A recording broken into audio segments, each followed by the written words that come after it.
आइए आज हम नीति वचन में से कुछ बुद्धि की बातों पर मनन करेंगे। परमेश्वर का भय मानना बुद्धि का मूल है।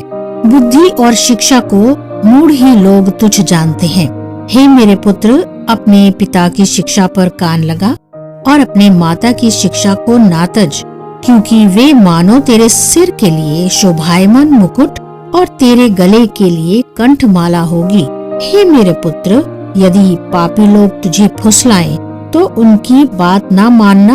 यदि वे कहें हमारे संग चल कि हम हत्या करने के लिए घात लगाएं, हम निर्दोषों की ताक में रहें, हम अधोलोक के समान उनको जीवता कब्र में पड़े हुओं के समान समूचा निगल जाएं, हमको सब प्रकार के अनमोल पदार्थ मिलेंगे, हम अपने घरों को लूट से भर लेंगे।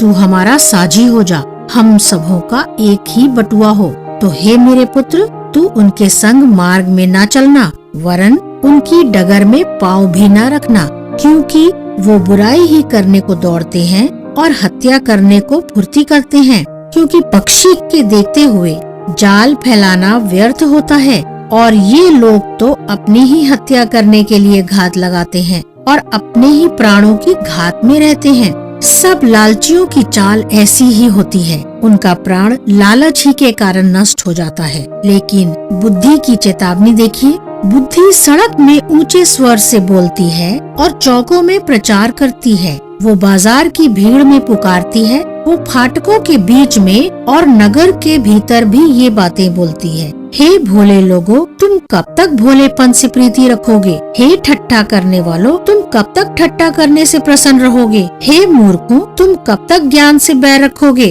तुम मेरी डांट सुनकर मन फिराओ। सुनो, मैं अपनी आत्मा तुम्हारे लिए उड़ेल दूंगी। मैं तुमको अपने वचन बताऊंगी। मैंने तो पुकारा परंतु तुमने इनकार कर दिया, और मैंने हाथ फैलाया परंतु किसी ने ध्यान न दिया। वरन तुमने मेरी सारी संपत्ति को अनसुनी किया और मेरी ताड़ना का मूल्य न जाना। इसलिए मैं भी तुम्हारी विपत्ति के समय हंसूंगी, और जब तुम पर भय आ पड़ेगा, वरन आंधी के समान तुम पर भय आ पड़ेगा और विपत्ति बवंडर के समान आ पड़ेगी, और तुम संकट और सकेती में फंसोगे, तब मैं ठट्ठा करूंगी। उस समय वे मुझे पुकारेंगे और मैं ना सुनूंगी। वे मुझे यत्न से तो ढूंढेंगे परंतु ना पाएंगे, क्योंकि उन्होंने ज्ञान से बैर किया है और परमेश्वर का भय मानना उनको ना भाया।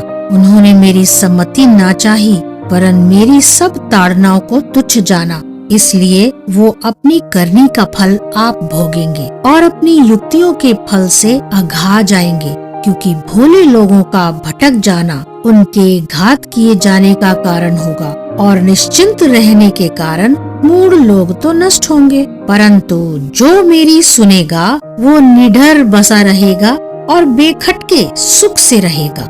ये परमेश्वर का वचन है। आमीन।